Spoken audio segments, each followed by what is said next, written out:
This channel does not promote any violent, harmful, or illegal activities. All content provided by this channel is meant for an educational purpose only.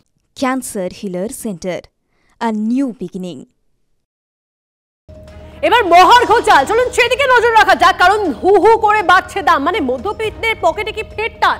কারণ এক ঝটকায় KG প্রতি চালের দাম বেড়েছে 10 টাকা।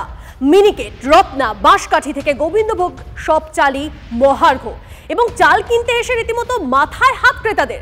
যেদিকে চালের দাম এগোচ্ছে তাতে বাজার আরো ঊর্ধ্বমুখী হওয়ার আশঙ্কা করছেন ব্যবসায়ীরা। আমাদের প্রতিনিধিরা আমাদের সঙ্গে রয়েছেন সুশোভন এবং আমাদের সঙ্গে রয়েছেন তন্ময়। প্রথমে সুশোভনের সঙ্গে কথা বলি। সুশোভন, কলকাতার বাজারে এই মুহূর্তে দাঁড়িয়ে কি পরিস্থিতি, যারা ক্রেতা বিক্রেতা তাদের কি মতামত এই চালের যে ঊর্ধ্বমুখী দাম তা নিয়ে?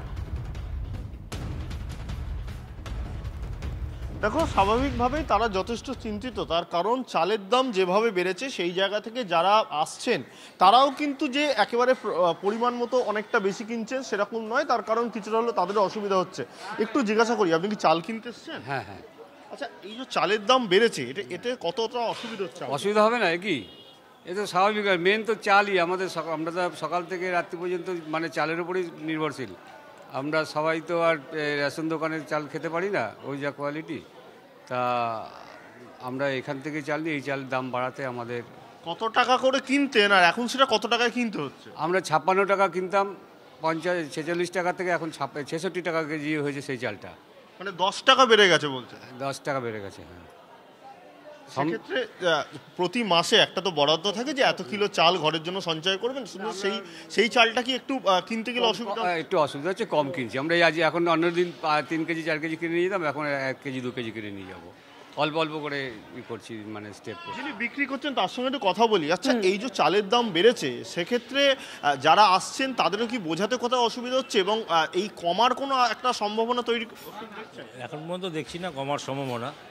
তো যারা কিনছে তাদের তো একটু অসুবিধা হবেই, কারণ যে দাম ছিল সেই দামের থেকে একটু তো বেশি নিতেই হচ্ছে, তো কিছু করার নেই। বোঝা যাচ্ছে সুশোভন, অর্থাৎ ক্রেতা বিক্রেতা তারা সবাই বলছেন যে এখনই এই মুহূর্তে হয়তো চালের দাম কমার সম্ভাবনা খুব একটা তারা দেখতে পাচ্ছেন না এবং তাতে সমস্যার মুখে পড়তে হচ্ছে। কিন্তু এই যে চালের দাম ঊর্ধ্বমুখী, কেন চালের দাম ঊর্ধ্বমুখী, কেন চালের দাম বাড়ছে, জানার চেষ্টা করবো। আমাদের প্রতিনিধি তন্ময় বৈরাগী আমাদের সঙ্গে রয়েছেন। তন্ময়, তোমার কাছে কোনো ইনফরমেশন আছে এই নিয়ে?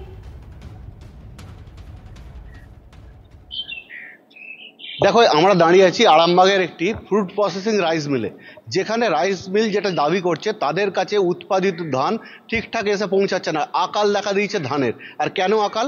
একদিকে যখন গ্রীষ্মের ধান, এই সরু চালটা যে তৈরি হয় এই মূলত এই গ্রীষ্মের ধান থেকে, সেই গ্রীষ্মের ধানেই কিন্তু ভাটা পড়ে গিয়েছে, আমদানি নেই, মিলগুলোর গোডাউন কার্যত ফাঁকা বলাই যায়। আমরা কথা বলে নেব এই রাইস মিলের একজন ম্যানেজারের সঙ্গে।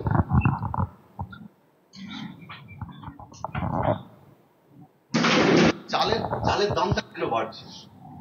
চালের দাম বাড়ার কারণ ধান যোগান কম আছে, সরু ধানের যোগান কম আছে। আর অত্যাধিক মানুষ অভ্যস্ত হয়ে গেছে, সমস্ত শ্রেণীর মানুষ সরু চাল খাওয়া, মোটা চালটাকে খাদ্যাভ্যাস থেকে পরিবর্তন করেছে। তাহলে চাহিদা বাড়ছে চালটার, কিন্তু ধানের তো যোগান কমে যাচ্ছে, কারণ এই ধানটা তো বড় ধান, বর্ষাকালের ধান নয়। তাহলে সীমিত একটা জায়গা থেকে নির্দিষ্ট পরিমাণ ধান আছে, সেই ধানটা থেকেই চাল উৎপাদন হয়। সেই চালটাই যদি সবাই খায়, মোটা চালটাকে বাদ দিয়ে ওইটাই খাদ্যাভ্যাসে পরিণত করে, তাহলে অটোমেটিক একটা, আমার মনে হচ্ছে ব্যক্তিগতভাবে সেই জন্যেই আজকে একটা অভাব, একটা দাম বৃদ্ধি। সরু চালের, মিনিকেট চালের, বাঁশকাঠি চালের দাম বৃদ্ধি পেয়েছে এবং সারা বছরের শেষে এখন নতুন ধান উঠতে সময় লাগবে। বৈশাখ আগে এই রাইস মিল পরিচালনা করতে যে উৎপাদনের কাজ হয়তো বন্ধ রাখতে হতে পারে কিছুদিন, ধানের অভাবে। উৎপাদন বন্ধ থাকবে? হ্যাঁ, ধানের অভাবে উৎপাদন বন্ধ থাকতে হবে। যদি ধান আমরা দৈনন্দিন পাই, তাহলে কিছুদিন ধান হয়তো না পেলে বন্ধ রাখতে হবে উৎপাদন। দাম কি কমবে? দাম কমার এখন পর্যন্ত কোনো সম্ভাবনা নাই। চাষির ঘরে মানে স্পষ্টই তিনি জানাচ্ছেন যে ধানের এই যে দাম কমা সেটার কোনো এখনো সম্ভাবনা নেই এবং ধানের যোগানও কম, সেই জন্যই হয়তো এই সমস্যার সম্মুখীন হতে হচ্ছে, এমনটাও তারা জানাচ্ছেন। অনেক ধন্যবাদ তোমাকে। এবং আপনাদেরকে জানিয়ে রাখি, কেজি প্রতি চালের দাম বেড়েছে 10 টাকা করে, অর্থাৎ মহার্ঘ হয়েছে চাল এবং হু হু করে বাড়ছে দাম। কিন্তু এই দাম যদি আরও বাড়তে থাকে তাহলে আম আদমি খাবে কি? এখন কিন্তু এই নিয়ে দুশ্চিন্তায় পড়েছেন সকলে। এক ঝটকায় কেজি প্রতি চালের দাম বেড়েছে 10 টাকা। আমরা দেখাচ্ছি আপনাদেরকে গ্রাফিক্সের মাধ্যমে যে কোন চালের কত দাম হয়েছে এই মুহূর্তে দাঁড়িয়ে। মিনিকেট, রত্না, বাঁশকাঠি থেকে গোবিন্দভোগ সব চালই মহার্ঘ। আপনারা দেখতে পারেন TV9 বাংলা এই মুহূর্তে আমরা দেখাচ্ছি আপনাদেরকে গ্রাফিক্সের মাধ্যমে যে আগে কত দাম ছিল এবং এখন কত দাম হয়েছে। মিনিকেট যেটা 50 টাকা ছিল প্রতি কেজি আগে, এখন সেটার দাম হয়েছে 60 থেকে 62 টাকা প্রতি কেজি। রত্না, সেই রত্না চাল 43 টাকা ছিল আগে কেজি প্রতি, এখন 50 টাকা হয়েছে পার কেজি। বাঁশকাঠি সেটা 72 টাকা ছিল প্রতি কেজি, এখন প্রতি কেজি চালের দাম গিয়ে দাঁড়িয়েছে 80 টাকা। আপনাকে জানিয়ে রাখি, চাল বেচাল রীতিমতো। গোবিন্দভোগ সেই চালেরও দাম বেড়েছে, 85 টাকা প্রতি কেজি ছিল আগে, 100 টাকা প্রতি কেজি হয়েছে এখন। চালের দামে দুশ্চিন্তা গৃহস্থের হেসেলে।